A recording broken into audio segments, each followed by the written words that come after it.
Welcome to Drinking with Comics. This is actually not one of the normal issues. We're going to do just a quick little thing where Mike Tidbits.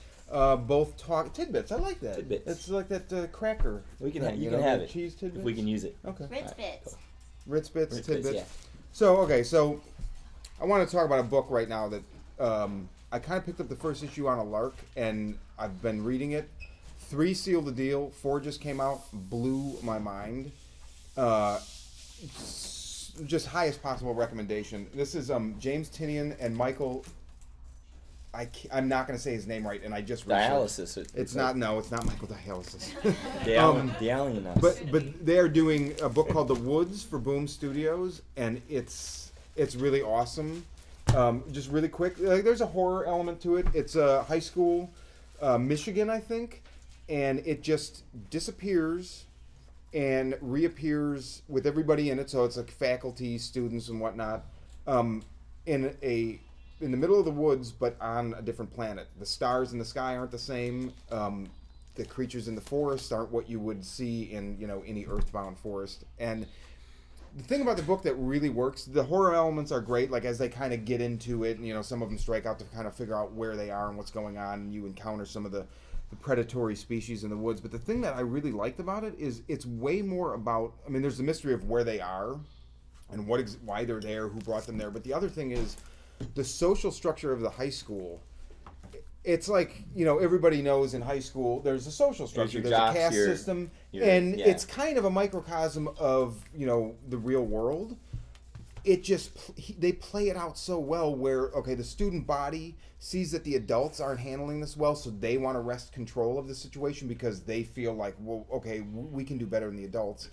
And then, there's a teacher that's like, I'm not going to allow this. So as a gym teacher, so he kind of brings his control as a gym teacher over some of the athletes and uses them as kind of like a martial law squad.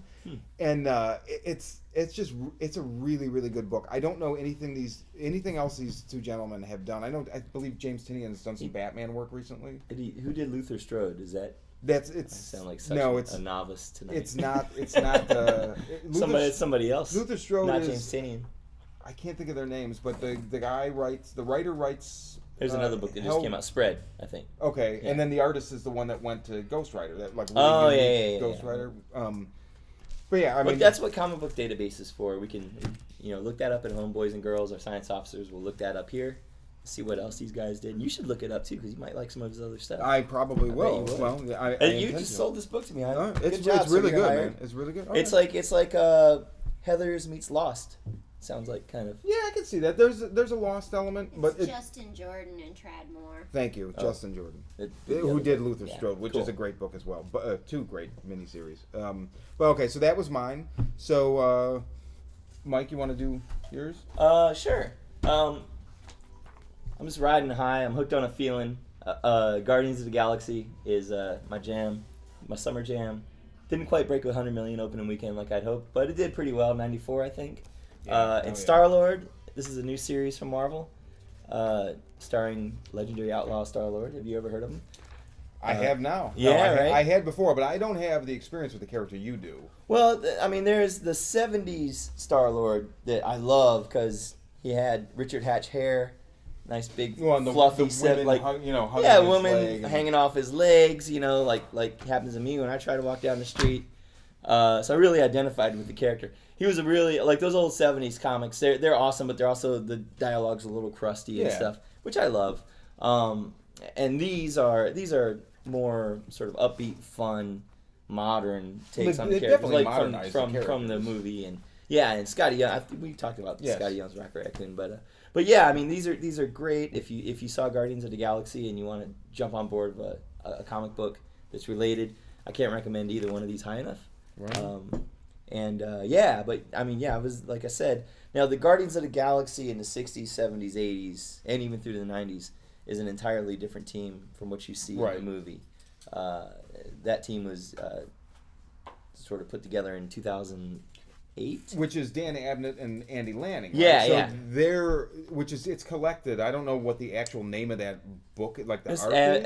Abnett and Lanning's Guardians of the Galaxy. It lasted 25 issues. The movie's largely based on it. That's yeah, where it's Nowhere that came lineup, from. right? And, yeah. Right, and the old Guardians of the Galaxy kind of sucked, but I did love Rocket Raccoon back in the '80s. Mike Mignola penciled a 4-issue miniseries written by Bill Mantlo. I didn't know that. Oh, we have it up there. I'd sell it to you.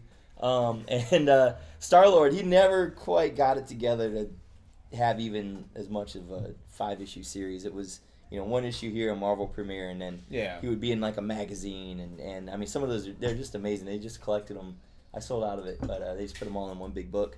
And it's funny because, they were able to fit his entire comic book career, every appearance in like one big, like 200-page trade paperback. 2 decades of Star-Lord publishing. Which I love that too, because I have a short attention span. It's hard for me to keep up with these comics, that come out every month. I don't get like the customers come in and are like, this book is 2 weeks late. Like, why isn't this book on time? There's just so many books. Read the other books while we wait. Yeah. Mm-hmm.